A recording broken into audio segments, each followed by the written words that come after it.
All right, all right, all right. You're listening to the We're Talking Football podcast. I'm Weston. With me, as always, my right-hand man, Lou. Lou, special shout out to you tonight. I know you are severely under the weather, so if we hear some coughing, that's just a battle wound that Lou is working through to be here with us this evening and help us get through this show as we roll into a very important conference championship weekend. So thank you, Lou, for just being a team player and Listen. putting the brand above yourself. This is the playoffs. All right. Playoffs. If Mahomes can get out there with his busted ass ankle, I can get out here with a little cough. And we're going to talk all about that, right? Yeah. That busted ass ankle. So, Lou, I just said it. We're going into conference championship weekend. Bittersweet time, right? For a lot of football fans. The season's over at this point, and you're just excited to watch a couple games, but it also means there's literally only 3 football games left in the 2022/2023 season, evident by everybody's Twitter feed and Instagram feed, etc. When you're already seeing the mock drafts come out, like it's that time of year where things are swinging in the opposite direction. So plan this evening, man, is we're going to keep this real simple. I know last week we promised a shorter episode. We sort of delivered on that, not necessarily. We will today. I just want to quickly look back at the divisional round, spend a few minutes talking about what we saw from each of the games. Obviously, we might spend an extra minute or two on the 49er Cowboy game. And then from there, just look forward to the 2 games this Sunday in the divisional round and make our predictions related to that. So I know we didn't chat much coming into this evening, especially with you being under the weather and this thing called life. So I guess this is an opportune time for me to say, hey, are you on board with that, Lou? Yeah, of course. Let's do it, bro. All right, awesome. So real quick, Lou, before we jump in, remind everybody again, we didn't do this last time after our intro. Where can everyone find us? They got to find us at WTF Pod NFL on Instagram and Twitter. And Weston? We're talking football. Yeah, we're talking football podcast on YouTube. Real simple, WE''RE, and you will find us. We teased at the end of last week that a TikTok profile is coming soon. I've already started to play a little bit with that under my. We're in the lab. Yeah, under my own personal TikTok, but we'll have a brand affiliated one here. I couldn't even tell you what my TikTok username is, so I won't advertise it or publicize it. Ice Princess 1982. Yeah. I'm an old dog learning some new tricks. Remember back in the day though, like all girls used on their AIM Instant Messenger. It was like some type of princess in the year they were born. Bro. My AIM address.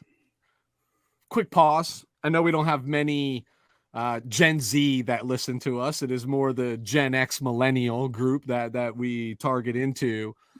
But a fun fact here is that our version of social media was AOL Instant Messenger. That was literally, and it was all about, nobody cared about your daily post, bro. It was all about your away messages. If you weren't quoting rap lyrics, if you weren't quoting funny movies, you were out of the game, bro. You were getting, then you always knew people who had beef because people be warning each other, you can't IM for I think it was a 30 minutes or an hour or something. Bro, shit. The best, dude. My AIM name was RIP Tupac 10. Oh man, I really don't want to give mine, but yours was pretty fucking bad, so I guess I'll follow suit. So mine was DA Notorious L0U, because apparently there was already a Notorious Lou with an O. So if that person's listening right now, fuck you. You stole my name. Bro, you know what? It was a simpler time when it was just AIM, right? And nothing else. And God, I miss those days. And then last thing, also in your AIM profile, I used to have that fake ass link, new pics from whatever, from Friday night. You click on it, and it was fake. And you see who's clicking on your profile, and I'm like, you're being a creeper. Yeah, dude, the best, bro, the best. I miss those days, man. AIM was legit. Bring back AIM. Let's do it. And just cut everything else out. Yeah, Now I laugh. Like, I'll be talking to my mother-in-law and she'd be like, Weston, can you send that to my AOL email address? I'm like, who the hell still has an AOL email address? You know, there's like 3 people at AOL working right now at that server room and be like, come on, just cancel your email. Just shut it off. I want to be fired. They have like a long beard. I've been sitting here for 20 years fielding your 3 open email boxes that just get spam email all day and get nothing relevant. Back in the day when I was young, I'm not a kid anymore. That's what that stuff reminds me of. So yeah, man. We could go all night on that. Maybe we'll do like a off season, just like talk about AIM stories because that's worthwhile. Lou, let's revisit divisional round. First game that we quickly discussed and talked about winners was Jacksonville versus Kansas City. Quick refresh. We both picked Kansas City. Surprise, surprise. What sticks out to you about that game? Anything outside the obvious concerning for Kansas City who's moving on? What are your thoughts? No, personally, nothing shocking in when it came to who won the game. Maybe in the manner how they did, because Mahomes got hurt. Even like Henny came in back up and had a touchdown, humming like the offense was still humming. And I gotta ask yourself, is Mahomes a system quarterback? Mm-hmm. All right, because I don't know if they really needed him for the rest of the game, but that's neither here nor there. Seriously, all kidding aside, this is what a part of me. I was pretty upset why the Chargers did not advance. I don't mean to make this about the Chargers. No. But please. Like this was like this. It was all foresight. Like I think the game would have been, not that it wasn't competitive, but I think there would have been a little more, for lack thereof a better word, a little more juice to it if the Chargers were played. They had familiarity with the Chiefs and what have you. So nothing really. You gotta give nothing really surprising. We gotta give kudos to the Jaguars. Next year they get Calvin Ridley. You gotta wonder how he's gonna fit in that offense. They're a young, hungry team that's coached well, right? Yep. And they're not going to lose anyone from that squad. They don't have any really big impending free agents, and no, their coaches. They're not going to lose any of their coaches, which is always imperative too. They're bringing back everyone, and I'm excited to see what how they're going to mature next year and see if they're going to take the next step. As for the Chiefs, business as usual. Yep. Kelsey's the GOAT. Kelsey's that type of player that if he's on your team, you love him because he's awesome, right? He is awesome. Great guy, great personality. You love him. But if you're playing against him, you fucking hate him. So twice a year. Yeah. So, well, he doesn't really kill them too much. No. The Chargers. But still, Kelsey's so good. And it's just, the Chiefs have been doing this year what I've said they were going to do all year. Everyone was nervous about losing Tyreek Hill. I'm like, they're just going to beat you in a completely different way. It's going to be spreading out the ball. You literally can go back to our shows and me making those claims, and that's what they do. Like, yep. Who's going to be, the primary, weapon, this week. So that's what they do. It makes it hard to hone in on one person. What's your thoughts? I mean, you're going to hear me say this like 4 times in a row. The better team won the football game. Yeah. I mean, it was that simple. Like, very few people, unless you're a Jacksonville Jaguar fans or you were picking a spread, did you really have faith that Jacksonville was going to win this game? But to your point, like shout out to kudos to the Jacksonville Jaguars, the way the middle of the season looked, to play a divisional round game, a divisional round playoff game, and win a previous playoff game. Like, that's a successful season. And what you're going to return and what you're getting in return, like you mentioned, a Calvin Ridley, right? Like, that's already on the books to hit you for next year. What's the draft going to look like for you guys? Like, they're in an opportune position in a division that's has weak. Like, it's weak. Like, they should be at the top of it for the foreseeable future, so long as Doug Peterson remains and Trevor Lawrence plays consistently, like, and keeps on progressing. Yeah, you'll be there. It's funny you bring up Mahomes being a system quarterback, because that's kind of what I thought when Henny was going down. I was like, wouldn't this just be so Andy Reid to go win the Super Bowl with Chad Henne as your quarterback? Everybody told you couldn't do it without Tyreek Hill, right? And the disruption of the offense. And season buzzed along just fine, without him.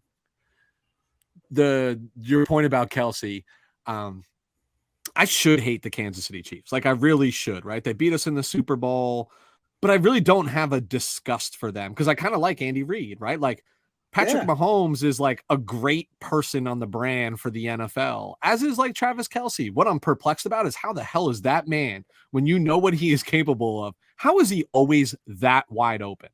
Like, I feel like I've been watching for like 3 or 4 weeks in a row, the Kansas City games, and like, I haven't like feel like I've had to see him make like a contested catch. Like, he's just open in the middle of the field. And you just said the GOAT. He is arguably the greatest receiving tight end the NFL has ever seen. And my man is consistently wide open in the middle of the field. He's not faster than everybody. He's not more physical than everybody. He just has I've always said this about Keenan Allen, because Keenan Allen's the same thing, right? He's not faster than everybody. He's not stronger than everybody. He's not bigger than anybody. Just has a knack for getting open, right? I also think he's extremely cerebral too. Very cerebral. Absolutely. The concern for me coming out of this game is, and we'll talk more about this when we're looking forward at the other matchups, is that Mahomes' high ankle, right? Like, I know he's no. This is a media. He hurt his ankle, but I'm telling you, man, we're going to be talking about this. This is the new Kurt Schilling bloody sock here. We're going to be talking about this fucking ankle from now into February 12th. If you see what I did there. I see what you did there. A little foreshadowing. I see what you did there. Until February 12th, because you can just see the headlines. I just see the future about this fucking ankle, and Collinsworth, really, talking so much praise in Mahomes. And listen, you can't deny it. I get it. It's just, it just gets nauseating after a while. Same thing with when Brady and all those championships. It just gets nauseating. No, and because it's the same thing on repeat, right? Just different. What channel do you tune to? And I don't want us to fall into that, but like, depending on how bad it is, it does change the dynamic of the game, and it changes the dynamic of what he can do. Like, listen, Patrick Mahomes will play with if you had to amputate him on that leg from the knee down, he would find a way to play. Like, he's that tough, he's that gritty, he's that whatever. But is it to like a detriment? And you can't tell me, dude, that based on the way that he plays the game of football, it just alters the game plan a little bit. And at this juncture of the season, when you're playing the best of the best, does that altered game plan hurt you? We'll never know, because unless his ankle breaks off, Chad Henne's not seeing the field in this upcoming game, right? But it is definitely the most highly scrutinized ankle injury of all time in the NFL is going to be Patrick Mahomes. Mahomes' ankle is the only thing that's saving us from Brady and Rodgers talk. So let's talk about the ankle. Let's keep going. All right. So again, we both agree the better team won that game. Not much more to dwindle on. The game was probably even a little closer than I anticipated it. I do think that has a little bit to do with like the Mahomes thing and what's going on, and maybe having to change your game plan. Like, oh shit, we're gonna have to about face and deal with Henne instead of Patrick. Henne's got to call an offense, right? Patrick is a magician, like just makes things happen. If the play breaks down, you're not getting that from Chad Henne. So, yeah. All right. Next game up was G-Men versus the Eagles. Lou, we both had the Eagles in this particular game. This one killed me, though. Yeah. Because I thought the Eagles would start off a little sluggish because of how they ended the season. Some starters missing, a little banged up. Lane Johnson, a little banged up too, and what have you. But wow, like, I just thought, and I know we've had discussions about you being nervous playing the Seahawks 3 times, and I said usually when a team plays another team 3 times, the third time it also is going to end in a victory as well. So they usually sweep them, right? So I understand that. We both did pick the Eagles, but I thought the Giants would give a little more fight. They were extremely lifeless, and I felt like maybe they were living off of last week's, the prior week's, victory against the Vikings. But also, they were really outmanned and outgunned. Yeah. I mean, this Eagles team is very, very good. Let me say it for the second time. The better team won the football game, right? You and I both picked the outcome correctly. We just had the game flow wrong, and our expectations of the game, because I agreed with you, right? I thought the Giants had every chance possible. I was shocked at how quickly the Eagles got out of the gate. My brother, diehard Giants fan, right? Like, he's as sick about his team as we are about ours. And I remember when it was like 14-0 at that point, or maybe even when it hit 21-0. I was like, dude, you just got to stop the bleeding. 3 points, 7 points, it doesn't matter. Just stop the bleeding. I have confidence in Martindale, in Dabo.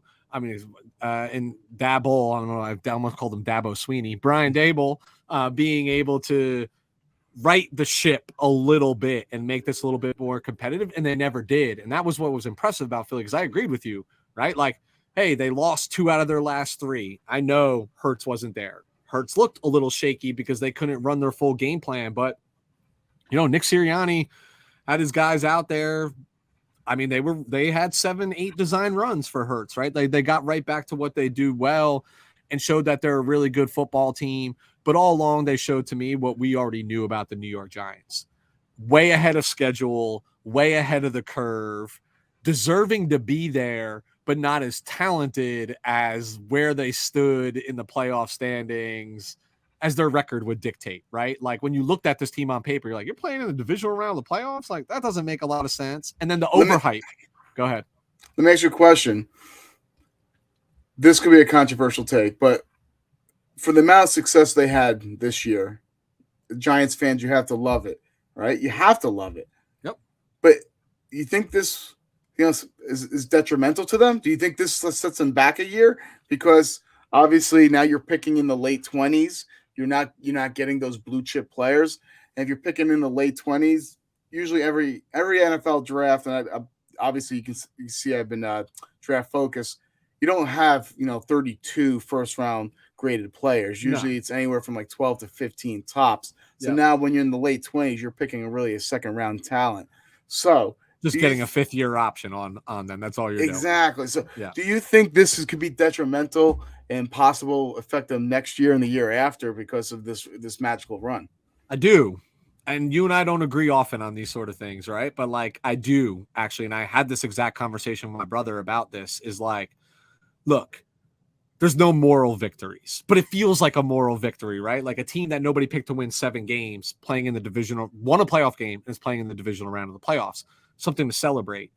I think Giant fans were tempering their expectations by being like, oh, I don't really care about this outcome. Like, we should just, we're just glad that we're here. But you also, when you're there, you know how hard it is to get there. You want to win while you're there because you don't know if you're ever getting back, right? Like, that's the life of playing in the NFL. But for everything that you just said, like, look at being able to have 2 picks in the top 10 did for them this year, right? For the offensive line and for the defensive line. An immediate injection of talented youth that they leaned on for a majority of the year, especially Thibodeau, right? Like, you want to be in that position again because you still don't have a ton of talent on this roster. And you know what I think actually sets them back further, and this might be controversial, maybe not, is now they find themselves in a position where, based on performance this year, they probably feel obligated to re-sign Daniel Jones. They do, yeah. And re-sign Saquon Barkley. See, I don't know if they can. I mean, I know they can, but I don't know if they should. Both of them. This is hard because we talk about running backs all the time. I think Saquon to this offense is the more valuable piece than Daniel Jones. But the truth is, what's the better alternative out there? Like, and the reason why I say this is because I can give you one. The hype over the last, let's call it 4 weeks of real time, not just the NFL season, like real time, is like, look what Daniel Jones is doing this year. And like, like he barely turned the ball over this year, which is a mass improvement. That just shows me that like Dable knows what he's doing, right? Like he can find people. But all of a sudden after the Minnesota game last week, everybody's like, oh my God, Daniel Jones at the height of his game, blah, blah, blah, blah, blah. and his 2 best games of the year were against the same team, against the Minnesota Vikings, right? Like that we know is fraudulent and has a god awful defense. So like, what is like the Daniel Jones that I saw against Philadelphia? Like, I don't know if I want to re-sign that guy, and I know he's got no, dude, his like best receivers. I mean, literally his 3 starting receivers weren't even like on the field to start this season, right? One of them wasn't even on the team. It was on Buffalo's practice squad.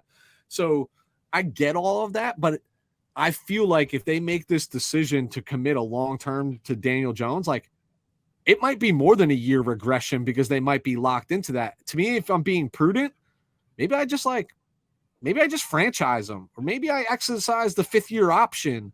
You know what I mean? Like I go that route and prioritize getting talent elsewhere on this team. Because the one thing the winning did breed was, that guy Dable over there is pretty good at his job, and he's got them humming in the right direction. Maybe now they're a destination of interest for some free agents who might have ordinarily been like, I don't want to play in New York. Yeah, see, that's the issue though.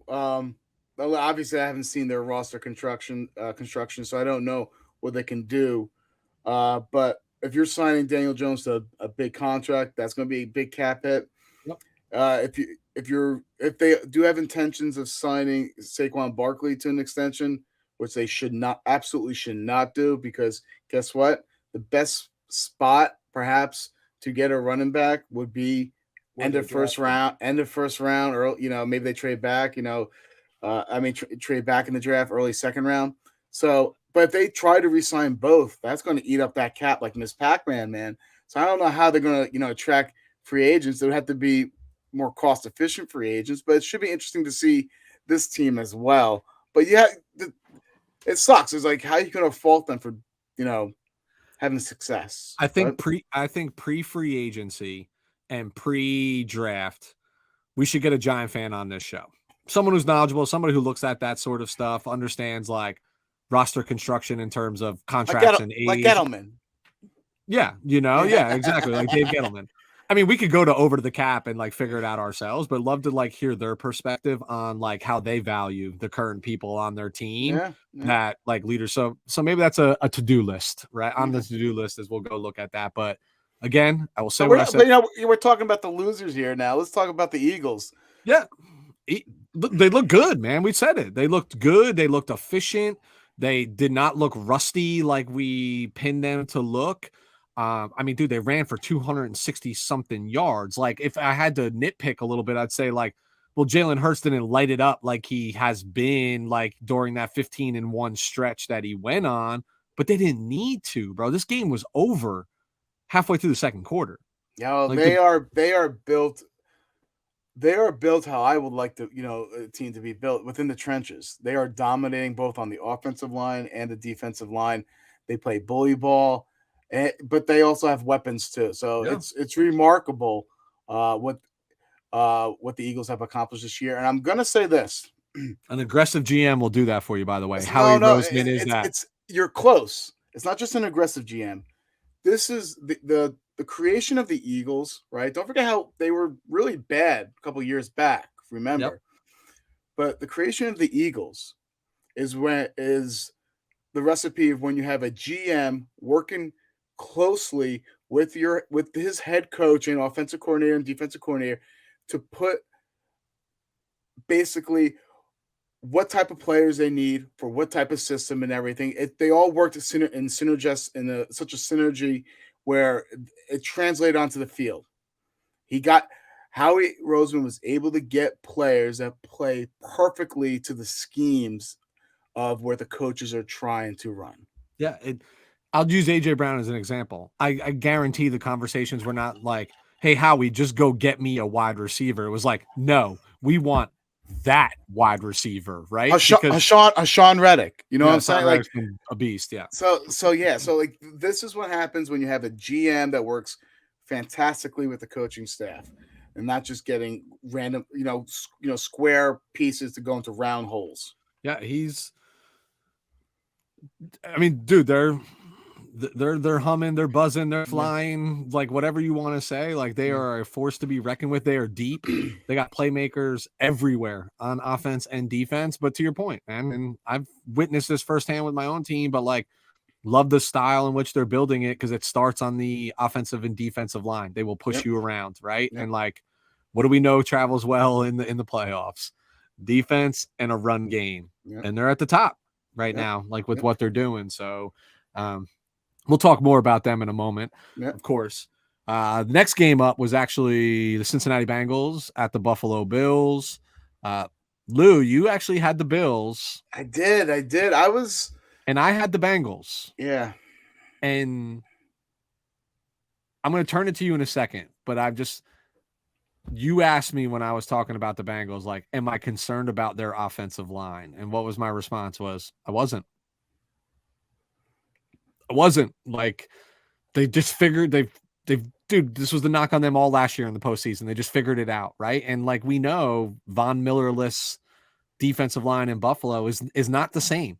It's not the same as what you saw early in the year, and that like showed itself. Like Burrow didn't really have any didn't really encounter any difficult moments in that football game. I'm utterly disappointed in that Buffalo Bills defense. And I know it's not been the same defense as it was in the years prior.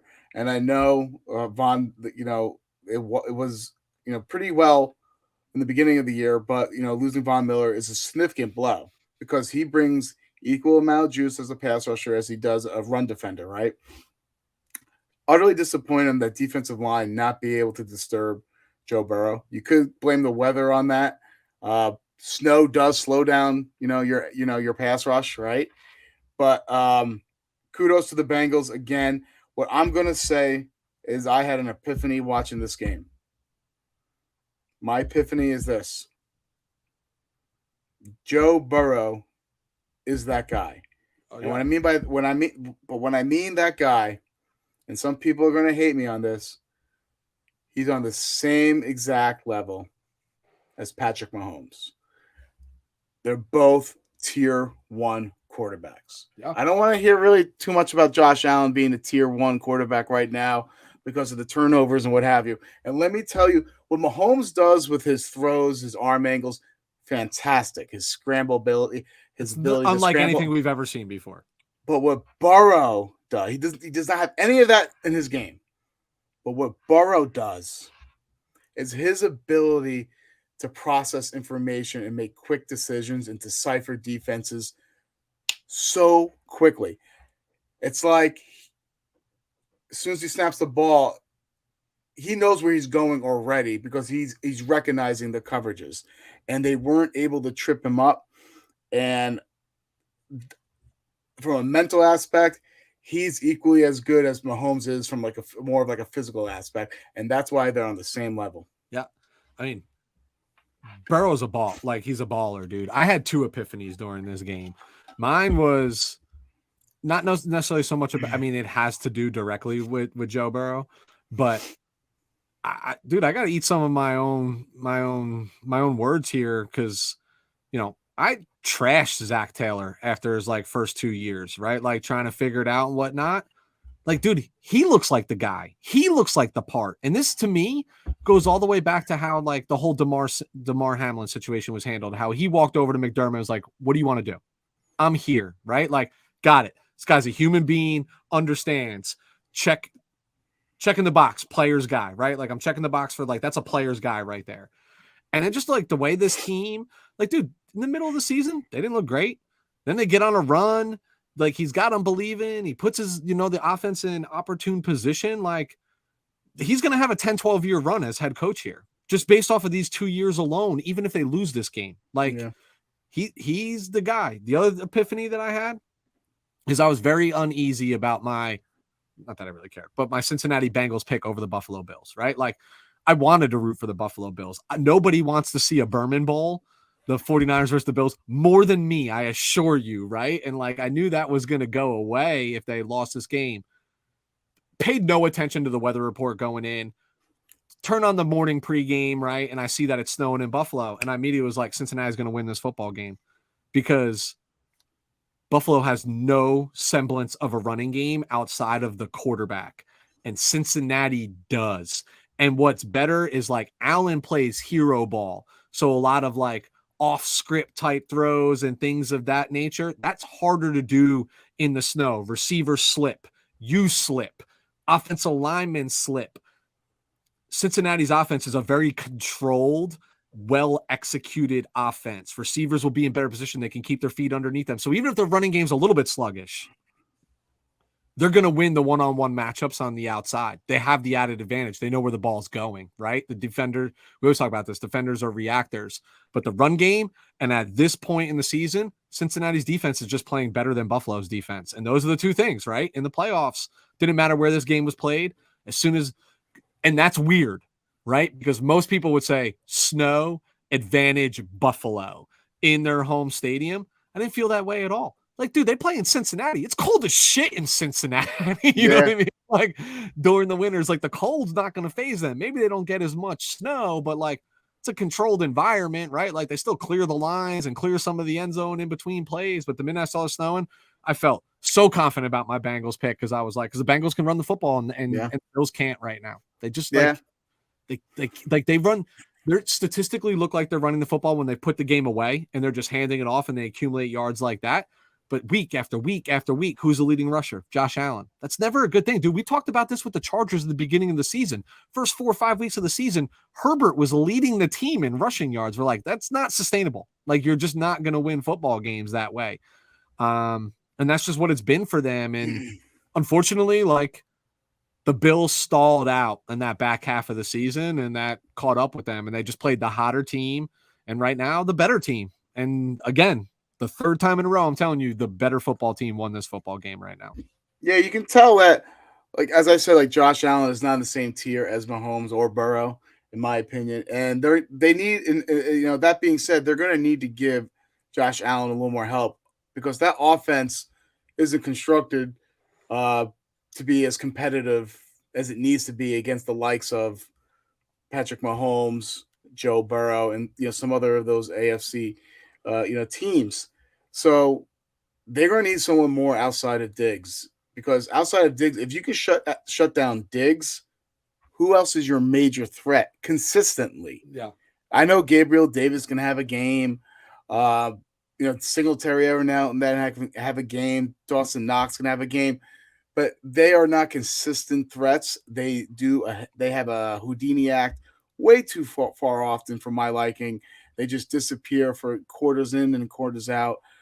So they're gonna have to do a little. This is on the GM, and they try to really bolster that defense to take away the Mahomes and the Burrows and what have you. But they need to give Allen some. They need to give Allen some more weapons. Yeah, and that's crazy to say, right? Because, like, in the beginning of the season, you're like, oh, he's got everybody, right? Like, what do you need? Like, just think of the difference of scenarios. Like, all right, I know these aren't exact comparisons, but Cincinnati and Buffalo, like, Stephon Diggs, Jamar Chase cancel each other out. Gabe Davis is certainly not T. Higgins, right? Like, Isaiah McKenzie is certainly not Tyler Boyd, right? I would argue that why am I drawing a blank on his name right now? That's embarrassing.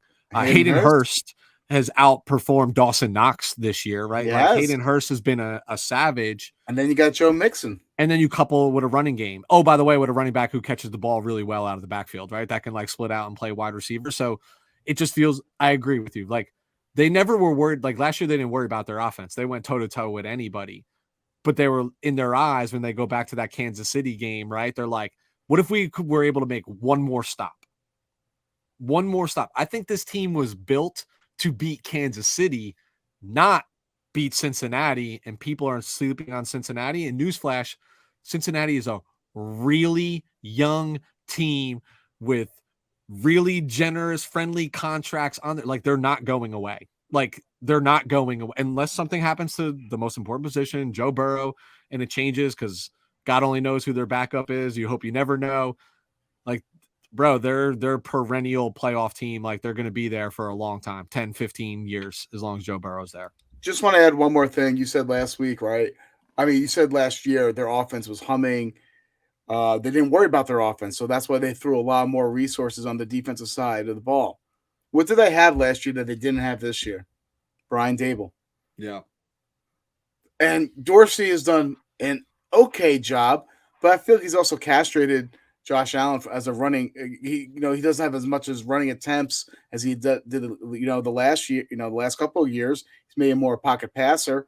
And I'm not saying Allen needs to run in order to be successful, but it was a threat and it kept defenses on their heels. And the loss of Dable really impacted him this year because I personally feel like he was the reason why that offense is. He was making wine out of water with what they had, but realizing Dorsey can't do what he did. We say it all the time, man. It's the only sport in the world where coaching actually matters. Yeah. Like it's that simple, right? Like coaching changes matter. Doesn't matter if the personnel is exactly the same, right? Like this different philosophy and different scenarios. Like, and you saw what Dable did. We were just talking about with Daniel Jones and like resurrected his career. Imagine what he's doing with a individual who is supremely more talented and athletic than Daniel Jones is in Josh Allen, So Buffalo's got some work to do, head scratching, right? Like I'm nervous for them that they are going to begin to suffer the Dallas Cowboy syndrome, where they're always going to do enough to get to the tournament, but never enough to really advance to the tournament. Dude, this is 2 years in a row that they've had really good and really talented football games and still can't find it to the conference championship game. And look, bro, I will say though, the you AFC can't turn a corner without finding people that were predicting Kansas City Buffalo in the conference championship this year. Exactly. But the AFC is eerily reminiscent. I always say that history repeats itself, but how similar, does these vibes give you of the Niners, Packers, and Cowboys from back in the 90s, right? Yep. Here you're going to have, the Bills, Bengals, and Chiefs. It's eerily similar. I think you're going to find out they're all going to take their turn, and it's just going to be a carousel. There's nothing I see right now that tells me Buffalo's a better team than either of those two teams, though. Right now. Yeah. All right. Final matchup of the weekend. Both that we talked about, and from a television broadcasting perspective, the Dallas Cowboys came to Santa Clara to take on my San Francisco 49ers. Lou, we both picked the Niners in this game. Allow me to lead if you don't mind on this particular game. I will let the gentleman lead. Yes. I will say now for a fourth consecutive time, the better football team won this game. It was a hairy game. It was an ugly game. I think both defenses played out of their minds when all was said and done. Like early in, what was the most evident to me early in this game is that Dan Quinn had that defense prepared for his expectations of what Kyle Shanahan was going to do. Like, I know you'll look. What's that? Go ahead. Go ahead. Like, the first thing people that just casually observe the game want to say is like, well, Brock Purdy like crashed down to earth. He didn't play anything, and he didn't do anything special. I just tell you, there was nothing special for him to do. The most special thing he did was not make brain dead decisions and like throw the ball into traffic and like take detrimental sacks. Like he protected the ball well, threw it away, wasn't it there, got outside the pocket when it wasn't there. Like I just think both of these teams were coached up really well on what the other teams wanted to do, and it became like a chess match. All right. So I got to say something real quick. Because I don't want to. I want to stay here for a second. And this is a hot take I have. I think personally, Dan Quinn outcoached Kyle Shanahan, and let me tell you why. I don't disagree. I'm basically saying that. But you tell me why. But I don't disagree because that offense has been humming. Yep. As of late, and to hold them to 19 points, who went off this game? Nobody. Kittle. In some capacity, Robbie Gould. Yeah, exactly. Dan Quinn did a phenomenal job, holding down this juggernaut of an offense down. And it wasn't like you said, everyone's going to be so quick. No, Purdy didn't crash and burn. What turnovers did he have? I think he played one of his more cerebral games that he's played so far. So, like, how did Purdy crash and burn? No. Dan Quinn was in his bag, and he shut. I personally think he outcoached Kyle Shanahan this week. Yeah, I agree. And I think like, hey, there's some things that speak to the advantage he had of like, hey, these guys coached together. Kyle Shanahan coached underneath Dan Quinn, understands what maybe Kyle wants to do. Like listen, is Dan Quinn, he's going to get another shot at being a head coach. He's the best head coach. I don't know, but I can tell you, he is one hell of a defensive coordinator. I think he got a bad rap after losing that Super Bowl. I think he's a phenomenal defensive mind, and I'll tell you right now, I think he did good with Atlanta. He got them to the Super Bowl, and Matt Ryan won an MVP because of him. So I personally think he gets a bad rap, and I think he'll get obviously another stint, and I think he'll be a successful coach. I hope he is, because he's kind of a likable guy. I love seeing him up there in his backwards hat, right? Like in the booth. Like he just seems like a dude's dude, and kind of like that about him. But I'm not disagreeing with your sentiment that like that was obvious early. And what made that obvious for me is like, you want to know why this offense hums is when the running game gets you 4 to 5 yards a clip, you're in favorable positions. We always talk about this, right? You're ahead of the sticks. So you're at 2nd and 5, 2nd and 4. Every play is available to you. You want to come out and run it a second time again? Cool. Maybe you're 3rd and 1 or you get the first down. But early and often on those first down run plays, stopped at the line or a 1 yard gain. Now you're 2nd and 9, and it becomes a little bit more obvious what the offense needs to do in a big game to move the ball. I also think Dallas's defense matches up better than most defenses with our offense for the mere fact of the speed that they have on that defense, right? So like, they moved Micah Parsons around the whole time. I'll tell you, Micah Parsons really wasn't a factor outside of like the art or the meme that you're going to see of him tossing McGlinchey and using his momentum against them. Not sure what else he accomplished in this game other than just being somebody that they needed to mentally account for. I thought Dexter Lawrence, Dexter Lawrence is he's on the Giants. GN. Who am I thinking of on the Cowboys? Why am I drawing it out? I'm like so embarrassed right now. Lawrence. DeMarcus Lawrence. Sorry. Whatever, dude. That's like really close, bro. Like, for two guys who talk about football all the time. I thought DeMarcus Lawrence played a hell of a game. I thought a lot of the no-name guys up and down the defensive line like did their job, held their responsibilities, and played a really good game. Like I don't think Hankins played a good game. Yeah. Osi Odugazawa had a good game too. Yeah, they those no-name guys that they brought their lunch pails and they really held down the fort when it comes down working that middle. The biggest difference here is your $40 million a year quarterback turned the ball over twice. Our $400,000 a year quarterback didn't turn the ball over at all. And like it's how I personally think it's one of those. You might not agree with me here, but I personally think the Cowboys lost on Sunday. The Niners did not win because they did have an opportunity. Your red zone defense was phenomenal, but to throw that interception in the red zone was catastrophic for them because they were finally moving the ball. And also for Dak Prescott to throw that early interception on so close, to, within their own 20, that was also pretty bad too. I know they only held them to 3 points, but Dak was not reading the field well. And if I'm a Cowboys fan, you can't put this on McCarthy. I don't think McCarthy did anything as a head scratcher, right? So I don't want to hear the McCarthy outside of the final play call of the game. That's Kellen Moore, though. I know. He calls McCarthy's got to say no to that. So Zeke was the center. I'm ineligible. I'm starting to think, man, that like if you can't score more than 12 points with Dak as your quarterback, regardless of who's the defense they're playing, that's a problem. Not the right guy for the team. Yeah, how much more do you have to give him? You gave him because your defense held a playoff team to 19 points. You would think that's enough for Dak to win a game. A team that's been averaging over the last 8 weeks 34 points a game, you held them to 19 points, and no clutchness whatsoever from Dak Prescott. Towards the end, that fourth quarter, he just it was bad play, but you could just see the situational awareness from their tight end Dalton Schultz not getting that foot in and being lackadaisical to move the football towards the end of the fourth quarter. So it's just the whole offense. I don't know. It's just I get to start questioning Dak. Here's where I have a little bit of problem.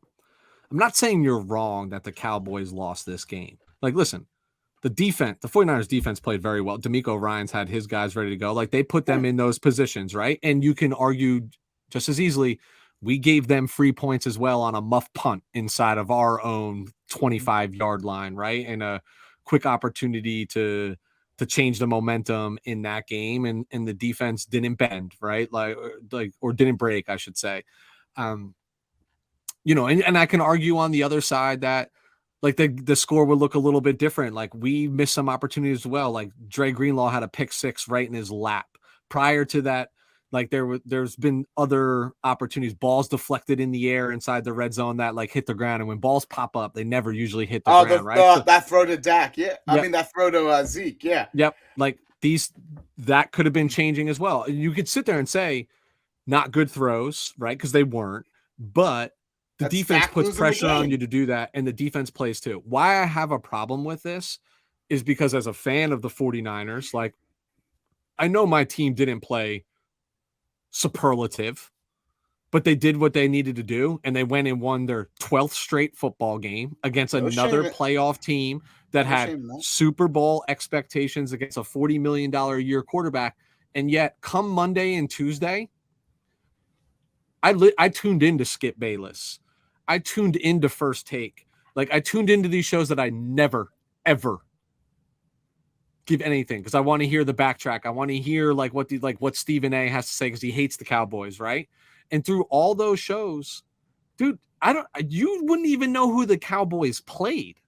It was literally just all about the Cowboys collapse, right? Like, and this and that. And that's where I have my problem is like, yo, like that team that's won 12 straight games, that's arguably the second best, if not the best team in this conference, went and did what they were supposed to do, and they won the fucking football game, right? And candidly, like, it never really felt like they weren't going to win that football game. Like, it just, I don't know if it was confidence. I mean, listen, I was nervous as shit all week. What I tell you was going to be the biggest problem.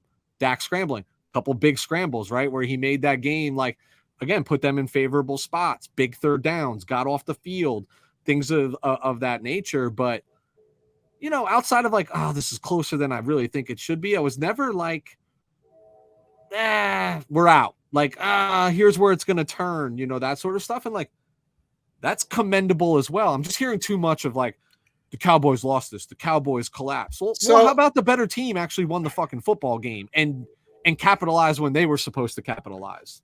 So I agree with you. I agree with you. Everyone's saying that. But being from a completely, totally objective, I have no dog in this fight, right? As I'm watching this game, I'm like, that's where my head went. That Dak is choking this game away. And maybe it's for the fact that I didn't feel the game should have been as close as it should have for your 49ers, right? So I'm like, you're always within striking distance. What's the worst thing you can do when you play a lesser opponent? Keep them in the game. Yeah. Give them faith. Give them hope. And I kind of felt like you guys kept on giving them hope, and he kept on fumbling it. It was never you guys were the more talented team. Of course you won. But the fact that it was so close, if Dak was the guy, he would have won that game because if it was so close for so long. Yeah, he would have. He had the opportunities. He had the opportunity, man. If he was that guy, yeah. And I think that's why everyone's so fixated on the Cowboys. If they just would have beat them out, you know, everyone's like, "Yo, the Niners just, you know, mollywopped them," right? Yep. That would have been the narrative. But the fact that it was close and he had numerous attempts to really win this game and didn't, that's why the narrative's focused on the Cowboys, in my opinion. And you're not wrong. Listen, I hate the Cowboys. Like I have since I was a child. Like I hate the Cowboys, hate their fans. Like I don't know if I was more excited that my team won or that their team lost. Like I'm still trying to differentiate between the two in some capacity, but I do feel bad for Dak Prescott. because I do think he's talented, and like, I know because his girlfriend dumped him because she realized she's never going to get a ring. Yeah, I saw that too. That was actually pretty funny. I hope it's not really like true, right? Like, you know, what media makes up and what they dig into. Like, God only, you know, she probably dumped him because he was out railing other girls all the time. Two weeks later, she's gonna be dating Purdy. Yeah, you know what I'm saying? Brock's gonna be showing up with her. That would be hilarious. But that being said, like we could say all we want about like Dak in these big moments, whatever. But dude, like, we know he's a good dude. We know he's a stand-up individual. We know he's somebody that you want to be the face of your franchise because he says the right things, does the right things, does the right actions and all that. He just can't seem like he's got that Kirk Cousin-esque feel to him, right? Like he'll ball all year. He'll do it in good situations. I know this was a rough year with him, injuries and like statistically speaking, but when the spotlights get real bright, it just seems to crumble for him. And I don't know if that's him, if that's the team. Like it just feels like it's him at this point because there's evidence of it. But like, what do you do? Like, you got $40 million a year sunk into this guy. Can't just cut him. Can't just move on from him. No, like that sets you back even further. Just like the Josh Allen situation, you got to get him more help. He's not gonna elevate the skill position players around him enough to be a perennial threat. Yeah.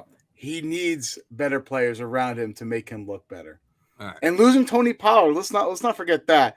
That was huge, man. He's a home run. He's a home run hitter. When you have to rely on Zach and his 2.3 yards per carry, Zeke and his 2.3 yards per carry, that's a problem, man. Yeah, it changes the game for sure. You become one-dimensional against one of the best pass rushing teams out there. Yeah. It changes it a little bit. But in all fairness, like Pollard wasn't balling. You know what I mean? Like he wasn't. He's a home run hitter, though. Yeah, it could be one. Yeah, exactly. He could has be that one speed, and done. yeah. And that threat like does happen. And how many points did you guys win by? 6? 7. 7. A touchdown. Okay. 1912, right? I thought it was 1913 for some reason. No, 1912. We lost by 6. We won by 6 last year. Yeah. So like, you never know if he breaks one out, but you know when Zeke has the ball, he's not breaking one out. Not against this defense. You know, he might get a 20-yard carry, but he's not taking one to the house. Exactly. Yeah. He's got that piano on his back. He ain't going anywhere. Listen, they got to revisit that scenario, man. Like, listen, I got a baby grand on my back too, man. I get it. All right, we're already longer than we said we would be, because that's just how we do here at the We're Talking Football podcast. Lou, let's just look at the conference championship real quick. Let's just go in order of the games, right? So the NFC Championship game is first up on the docket. You got the San Francisco 49ers visiting the Philadelphia Eagles. Give me your perspective on this game. And then, of course... You're not going to want to go first? I'll go first. Yeah, you go first. I'm going to start by saying if we played the same game that we did against Dallas, we're going to get dragged up and down that field. Up and down the field. Team's too talented.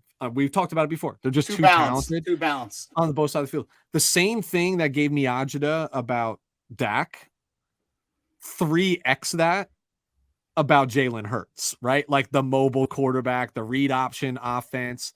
Like, got to take that away. You know where that's going to be a problem, I think. You know where you beat the Eagles is you get Jalen Hurts out of the pocket, but still looking to pass, not looking to take off, right? Because, and you know, I'm not a statistics guy, but the statistics say he is very inaccurate and unsuccessful when he is scrambling to throw the ball, right? Like, so that's where you're going to win. They want to run the ball. We are a very good and stout run defense, right? Like, I love it. This is the immovable object versus that force, you know? Yep. The unstoppable force versus the immovable object. Yes. You know what? One of my favorite things to do is butcher sayings. So I always need Weston to clean me up. I was gonna say my favorite thing to do is to come in and save the day and clarify. Yeah.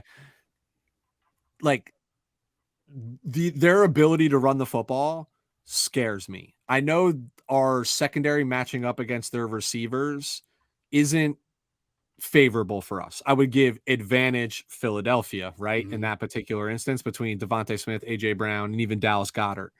I think we have the capability with how our linebackers, Greenlaw and Warner and even Shire, like cover Goddard, we can maybe factor out of this game in some capacity. I mean, dude, you saw what Fred Warner's capable of running down the middle of the field with CD Lamb from the A gap, right? Like, I mean, he's a fucking freak. Like, he played his best game I've seen him play in a long time against the Cowboys. He was everywhere. But where I give the advantage to them is if Hurts is able to create and buy that time, like AJ Brown, Devonta Smith are special, they're going to get open. So the mobility of this quarterback very scary for you guys. Scares me. Their defense doesn't scare me enough. Like last week, you were asking me about matchups, right? And I said our offense versus their defense. Like I take my offense versus their defense all the time. Said their offense scares my defense.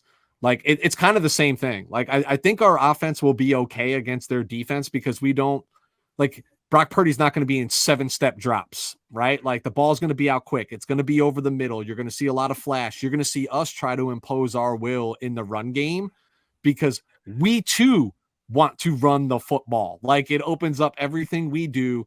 Just dude, these teams are built as almost mirror images of one another from a philosophy standpoint. Trenches, both sides of the football. We're going to beat you up. We're going to bully you. Who's going to beat the other one up more is who's going to win this football game. See, I'm intrigued. I want to go back to their defense, not really worrying you too much, because that's their defense versus your offense is the thing I'm looking at the most this week, because they had some interesting schemes. So they run a lot of 5-man defensive lineman rotation, where they use a nose guard, 2 D tackles, and 2 D ends, right?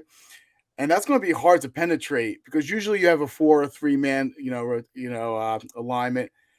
And so then your knee-jerk reactions, okay, if they're showing 5 defensive linemen, we'll just throw it on them. But the reason why they run a lot of this 5-man defensive line alignment is because then they run a lot of dime. So they'll run 5 defensive linemen, 1 linebacker, and the rest are defensive backs, right? Yep. That will help neutralize your passing attack because you're getting the quicker, more athletic players on the field to help keep par. I'm not saying they're going to totally shut down your skill positions, but to keep par with Debo, to keep par with Ayuk and Kittle and what have you. So they still have speed. They're not losing speed on the field, and their defensive line. I think they have 3 guys who have 10 sacks or more. They keep on coming and coming and coming, and they're no slouches, and they can generate pressure from the middle because they have some hog mollies in the middle. They got Jordan Davis. They got Fletcher Cox, Hargrave. Like then you have Reddick, and then there's Josh so much. Sweat. There's so much. You should be a little more nervous about their defense because of what scheme they run and how they can possibly neutralize what you're trying to do on offense. But that being said, watching with Shanahan, some of the alignments that guy's a fucking canvas. When I watch your offense, I just want to let you know I just look for Kyle Juszczyk. I'm like, oh man, this is great. They had a play where they put Kyle Juszczyk in motion, and basically because they did that, they had Trevon Diggs covering Kyle Juszczyk. Yeah, that wasn't supposed to be the assignment, but he had to because of the defensive alignment, right? It's the alignment, right? And then you're like, oh, so Debo's out there with not Diggs on him or something along those lines. Exactly. So it's going to be a chess piece. I'm interested. That's what I'm looking forward to. Their defense versus your offense. Okay, so let me be very transparent about something. I am nervous about all of it. If I'm choosing the lesser of 2 evils, the lesser of 2 evils to me is our offense against defense. Dude, Lou, everything you just said, spot on, dynamite points, etc. Where I tend to err on advantage Niners in that particular instance is like, look, they're going to get pressure, whether it's 4 or 5. But when they're in that dime, they man up, right? Because they have the people to man up. Yeah. Right? So they man up. What does Kyle's offense do probably more than anybody? Drags people across the field, right? At different levels. I don't care if you're the best cornerback in the league. If that dude gets off the ball, you're chasing him from behind, right? Like, so it's harder to jump the route. Like, it's in my opinion, it's easier to cover wide receivers that run straight down the field run 10-yard hit stops, right? 16-yard outs, even dig routes. Everything they do is layered, and it puts people in position where, like, depending upon the pressure and depending upon how Purdy's sitting in the pocket, what's my read and what's my progression based on layers and where are they, right? Like, is Ayuk going to be open in the middle of the field with a DB 2 or 3 yards of separation? You mentioned about like what Kyle Shanahan's able to accomplish. One of the things that he's actually is how many yards of separation his wide receivers tend to have, and that's by play design and exploiting the matchup. So that's where I feel like, hey, because again, go back and watch the film. How many times you see Brock Purdy in a 7-step drop? Like, that's just not our offense. Like, that's not how it's built. That's what they want to do with Trey Lance, by the way. But that's not how it's built with a Jimmy or a Brock. It's second, third progression, get the fuck out of there, right?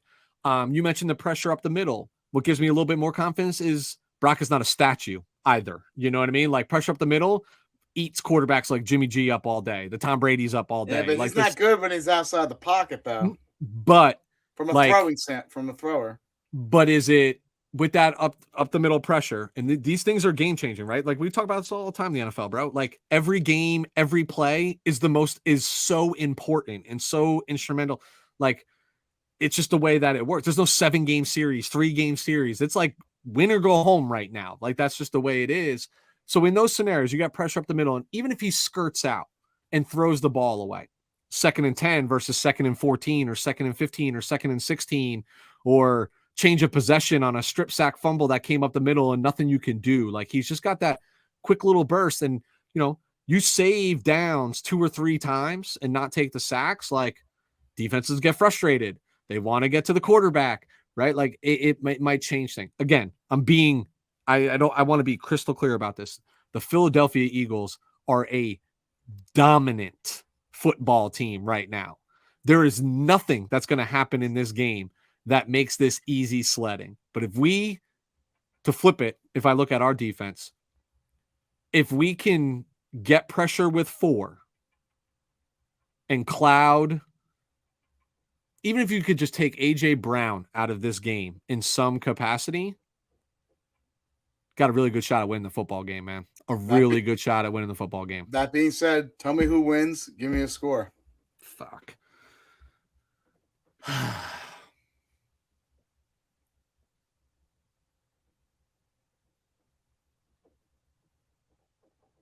Dramatic pause. 49ers win 28-27. Wow.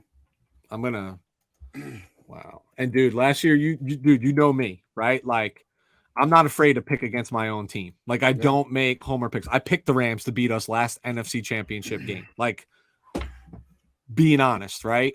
The 49ers have the opportunity. Both teams have a tremendous opportunity to win this game, right? And it's going to be a battle, man. Like, I'll say this about the conference championship games. The 4 best teams, or the 2 best teams from each conference, are playing in this game. I agree. Last year, we never felt that way. I'm so happy you brought that up. I always felt the hottest team was playing in the Super Bowl.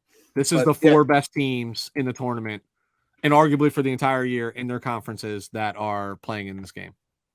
All right, Lou. Who's winning? Yeah.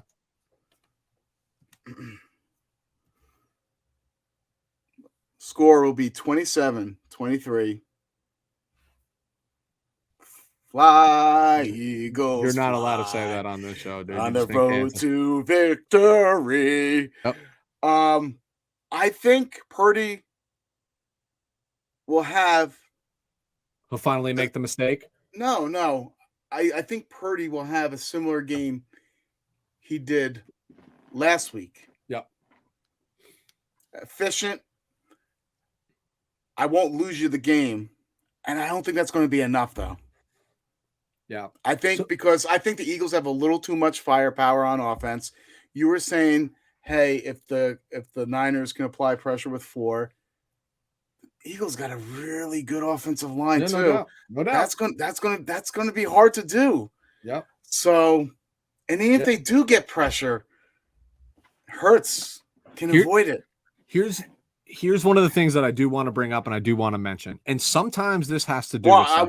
what I have been so bad at picking teams in the playoffs. No, because I've been equivocally as bad. But these things don't get talked about, but they tend to like show themselves, right? Like in like big game moments. Facts is that the 49ers are now about to be in their third NFC championship in 4 years. Experience. Kyle Shanahan's been to these games, been to the Super Bowl. Experience. I think I saw when I was adding it up, 16 or 17 of the 23 essentially starters on between both sides of the ball have played for the 49ers, have played in conference championship games before for either this team or other teams. I love it. So Nick Sirianni as a head coach, first time at this dance, right? He was one and done last year in the playoffs, making a little bit of, he's only had to win 1 game so far. That's the way it goes when you get the bye week. Never been in a conference championship game. I think it's like 6 or 7 of the 23 potential starters between both sides of the ball from the Eagles have played in a conference championship game before. It's one of those just small little things that people don't think about that I do think lends itself to say, we talk about all the time, experience in, dude, it's a different game. It's a bigger moment. You know what I mean? I agree. But what you're really, I'm not sure if you conveniently, leaving this out or not, but what you're not really saying is the one imperative position on the football field who does not have experience, who has 11 games experience, is Brock Purdy. Now you're asking Brock Purdy to go on the road and play in a big game. Does Brock Purdy have any big game experience? You can say with Jalen Hurts. Jalen Hurts, you can go back to college and say yes, but he's not going to be on the road, Jalen Hurts. So no. I think the road factor plus the big game experience from the quarterback position, which is the most important of all, that's real. Listen, yep. I've seen that from a Chargers fan. Phillip Rivers, great. Comes to a big game. Yep. Listen, so many people are bringing up that like Purdy played Hurts, like when Hurts was at Oklahoma in an Iowa State Oklahoma game, and what it went down to, and like Purdy or Iowa State lost. Yeah, it's like, listen, those quarterbacks exist, we get it, but this is the NFL now, and this isn't Oklahoma versus Iowa State, right? Here's the one thing that I would push back on you about that statement is. Jalen Hurts' experience is not significant in comparison to what Purdy has, right? He's playing at home, though. He is playing at home, but I would also say that, like, what I feel is different is I feel like the Eagles, and this is not a bad thing, this is why you have great players at your quarterback, is they are as good as the quarterback, right? Like, that's what they need. Like, they need good games from their quarterback, right? Like, that's what makes the offense move. I don't want to say the 49ers have won in spite of Brock Purdy. I can see what you're saying here. But you know what I mean? But like they've never asked him to do anything flashy. But the truth is, I hate Colin Cowherd, but he did bring up something good, something relevant. That the truth is, if you want to win this game on the road in a conference championship, Purdy's going to have to make 3 or 4 big time plays. It's just what it comes. And can he do it? I don't know. I mean, I can say that I've seen him in games make big plays so far, but those games had far less on the line and felt a lot pressured. And lesser competition. Lesser competition. But I will mitigate the home field advantage just a little bit. Dude, tune into that game. You will see plenty of red in that stadium. Plenty, dude. Plenty. I'm saying 65-35, which for a conference championship game, that's a significant amount of fans. Like, dude, when we played different ball game, different prices, bro, Philadelphia is basically in our backyard. The ticket prices for this are absurd, and I refuse to spend $1,000 to sit in the nosebleeds and like miss the game when I can watch it from my TV. Like, I have expectations on where I want to sit, and I'm gladly spend the money. But when you're talking about like where I want to sit, $3,500 for a ticket, like, I ain't doing it. Like, I ain't doing it. They go to the Super Bowl, I'd rather spend that money and convince my wife we should go to the Super Bowl in Arizona and get a fucking vacation out of it. Like, I'm thinking long-term strategy here. But last year when we played them in week 2 at Philadelphia, bro, that stadium was a 50-50 split. I'm not even exaggerating. There was a 49er takeover like I've never seen. It won't be the same because the cost of travel and the cost of being there in the postseason is drastically different than it is in the regular season. But there are a handful of teams, the Pittsburgh Steelers, the Dallas Cowboys, the Green Bay Packers, and the San Francisco 49ers. Their fans travel, bro. Like, dude, we're all over Twitter. You can go and lock it in. I know you follow all the 49ers guys that follow us back. Bro, they're at the game. Like, going to the game. Like, it's so. All right, so you got fly, Eagles fly, go the Birds. I got the Niners. Let's get into the last game and let's get out of here.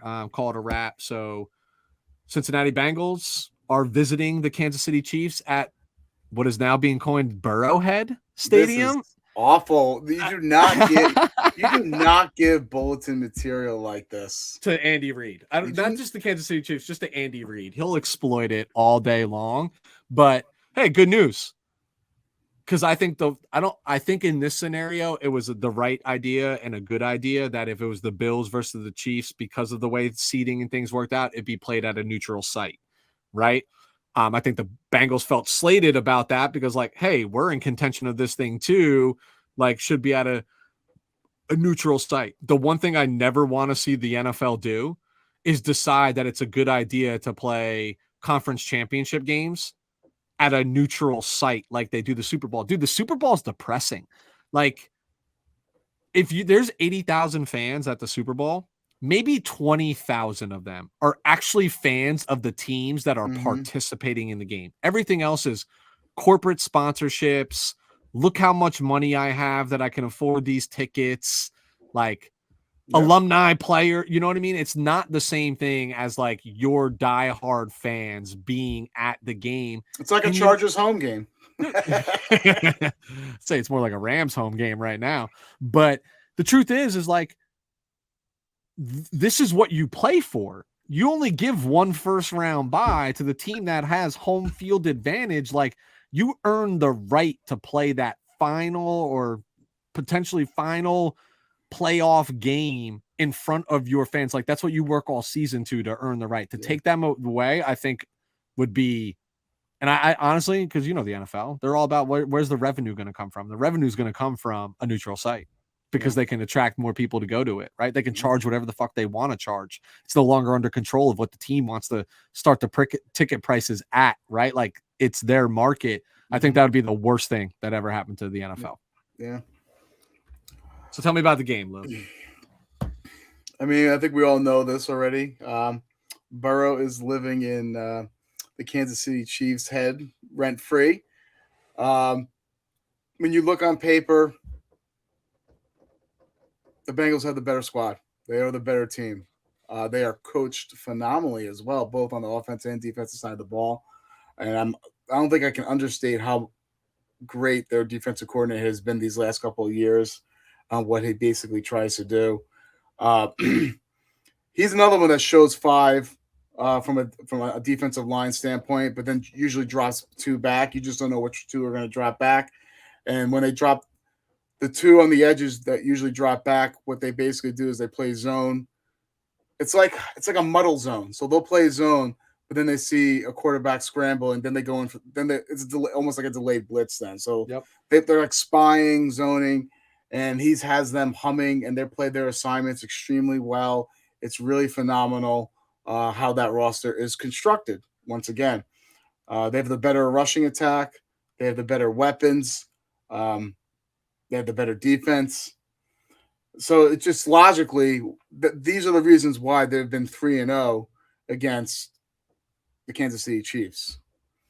But sometimes gotta throw logic out the window.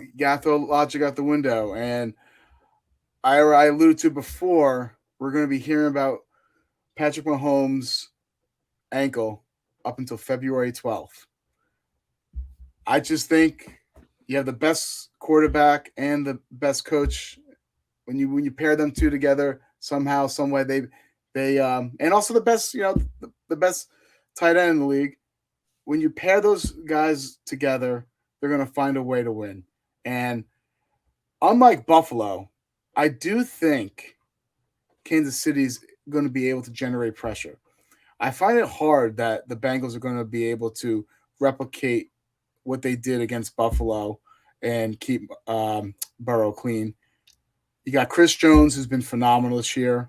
I think he had like 15, 16 sacks. And I think do you listen to Moving the Chains? Do you listen to Moving the Chains with Pat Kerwin? When I work from home now, so I used to. But don't they have like 55 sacks on the year or something like that? The Chiefs, they sack the quarterback pretty frequently. They do, but they were talking today about statistically that like for some reason there's this misnomer that Kansas City Chiefs say Frank Clark is their guy in the regular season and Chris Jones is their guy in the postseason. Did you know Chris Jones doesn't have a postseason sack? I did not know that. That's what like, yes, they've had all these guys that do it, but I'm not trying to refute your statement. I do think they're going to be better at getting pressure than the Buffalo Bills were because they have multiple people who can do it from either up the middle, Frank Clark on the edge. They'll blitz Nick Bolton a little bit. Like Steve Spagnuolo is going to be in his bag, for this game because he's gonna have to be. But so your point is valid. I literally heard that today from Pat Kerwin, and I didn't know that either. But all the times they've been in the postseason too, that's kind of remarkable. No postseason sacks. I remember him as being a game record because he deflected 3 passes in the freaking Super Bowl against the 49ers that like George Kittle still might be running on one of those if his big ass arm wasn't in the way. Yeah. So I this whole narrative that the Kansas City Chiefs defense is bad, I think it's been overly dramatized. And I'll tell you right now, I don't think they're great, but I think they're good enough to cause Burrow some fits. Yep. What's the score, Lou? Since you made me pick a score before. Okay. Score? Let's go 31-27. Dude, you know what's so funny? That is literally the exact score that I wanted to say. Oh, you can still say it. I mean, it's a good score. No. Some say the best. Some say the best. I think it's like it's like the obvious one. Not necessarily the obvious is like when people look at the spread, like I don't even know what the spread in this game is. I don't care. So here's my thought on this game. I'm a big conspiracy theory guy, but I don't often subscribe to the conspiracy theories that the NFL is rigged. But for certain people, it just feels like it's rigged, right? Yeah. And Patrick Mahomes is one of those people. Here's the truth, man, is I don't think fans, unless you're a fan of this team, want to see the Eagles play the Bengals in the Super Bowl. Like, I just don't think people want to see that. Like, they don't, I'm not saying they want to see the 49ers or Chiefs, what I mean? There's more storylines, Chiefs, Eagles. Yeah. Andy Reid going, and playing Philly. Yep. Right. There's definitely more storylines. I'm going to say with that. I mean, there's that storyline. Like if the 49ers find a way to go this impeccable, unheard of run from Mr. Irrelevant in San Francisco, like tell me that's not 2 weeks worth of fucking material right then and there. And they won't even stop there. They'll start with, what do they do with Trey Lance next year? What do they do with Jimmy Garoppolo last year? It would only be better if the Niners played the Bengals to have that 1988? We beat them twice in the Super Bowl, the Bengals. So 88 was the most recent one. That's the one. I'm talking about the Boomer one. So that would be pretty freaking cool to kind of have like a flashback. Replay that out because that was a fantastic game. So here's what's crazy is like, I don't think many teams want to see the Bengals right now, right? Like I think they're playing well on, but like you just commended what Lou Anarumo is doing on the defensive side for Cincinnati. Like he's just like slept on. Like this guy should be a head coach. I don't understand. But that being said, the team that I would actually prefer to play in these two scenarios is the Cincinnati Bengals. We always say that styles make fights. And like, I know they're supremely talented, but the one thing that gives me anxiety around quarterbacks is mobile quarterbacks, not quarterbacks that have mobility, right? There's a difference. And Joe Burrow has mobility. He can get out of the pocket. He can do whatever. but that's not his first instinct. It's not what he does. And they are a team with that banged up defensive line. I know for a fact the 49ers would get pressure on with 4, right? Then let's us focus on the weapons. To me, they're the more ideal matchup. We talked about how Patrick Mahomes' ankle is going to be the most widely talked about thing for the next handful of days. And I too agree that it'll probably be the most widely talked about thing for 2 consecutive weeks in that gap between these conference championship games and the Super Bowl for 2 reasons.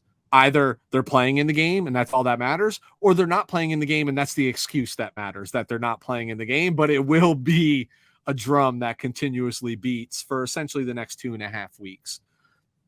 Push comes to shove, I just think, I don't know. Our stat guy is on sabbatical right now, so I don't have anybody to look this up. But has Andy Reid? I'm kind of getting worried that we haven't heard from him in the last 3 years. I think we should call a significant other and find out if he's around.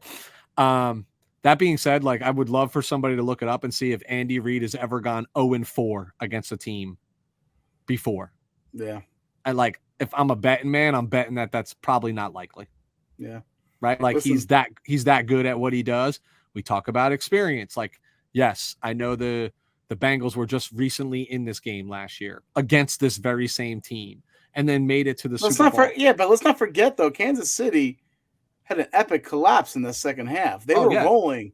Bro, first half you thought this game was over. So I really don't foresee that happening again. That's what the Chiefs need to avoid, is if they get the lead, how do they sustain the lead?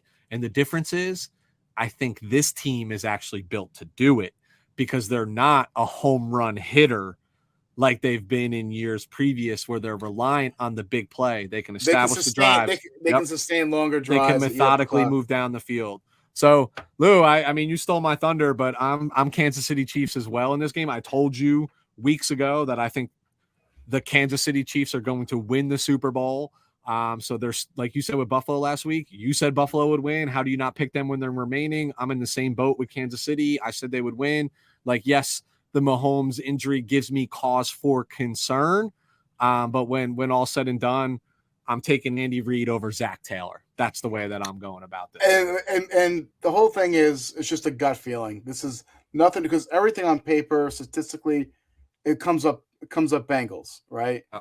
But just like we made this analogy before with roulette, every now and then it has to come up red. Has to. It has to.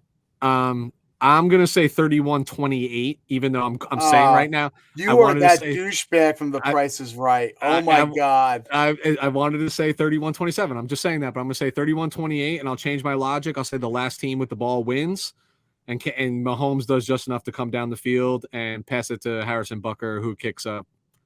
I'm going to be real aggressive right here and see how crazy I can see in the future. I'm going to say he kicks a 47-yard game-winning field goal.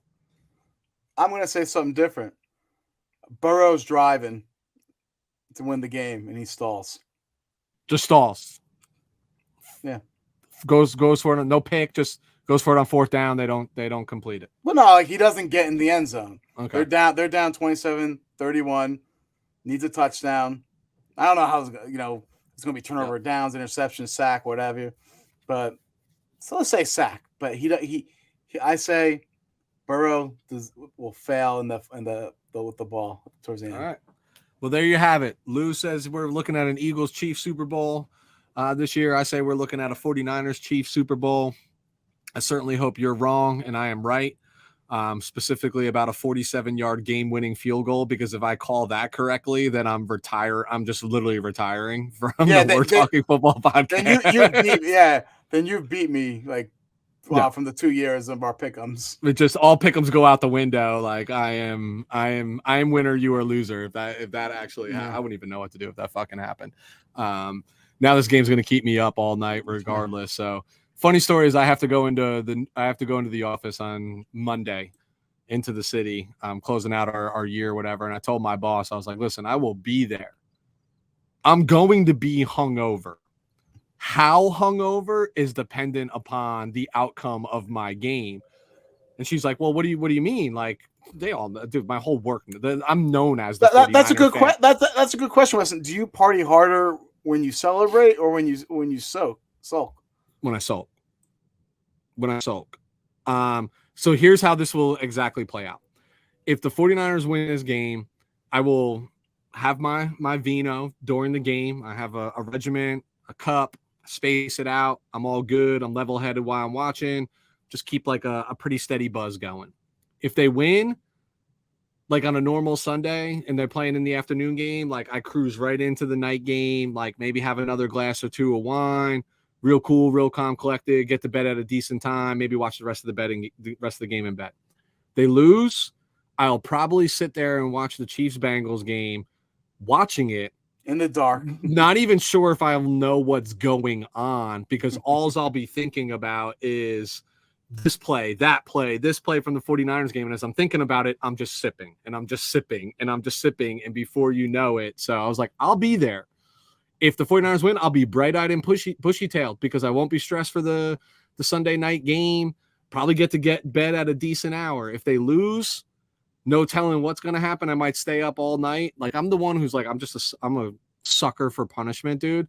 Like, I'll sit up and watch the post games and go to ESPN and go to, you know, you go to NFL Network and just watch how they're just destroying my team. Oh no, I never watch them.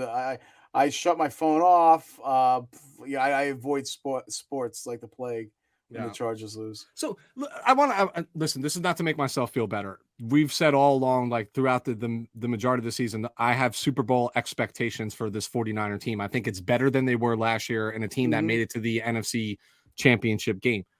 I also will readily admit that when Jimmy did actually go down after Trey had gone down, and know nothing about Brock Purdy other than a couple college tapes that I've seen before, like just statistically, it says you're not going there with a rookie quarterback. So I thought we'd limp into the playoffs and then it'd be an early exit. Obviously, the kid has overseeded expectations. So those expectations come back to win the Super Bowl.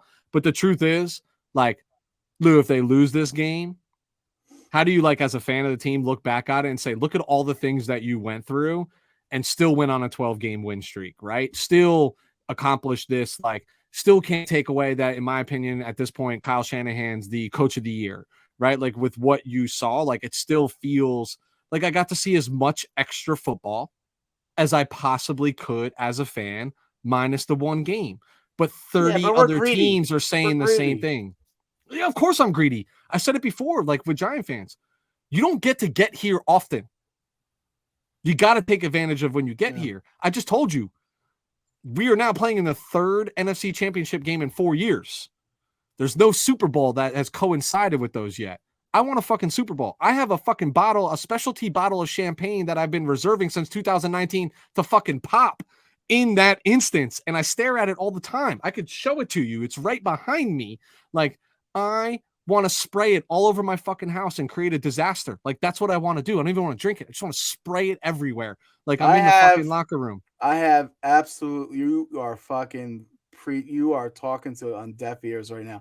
I have no fucking sympathy whatsoever for you or your fucking little fan base, because you've had it fucking good compared to the hell what I've been through. So I don't want to talk about this whatsoever, Weston. I wish you best of luck, but I don't want to hear your moaning and your groaning. But the point you have seen with your eyes. Yeah.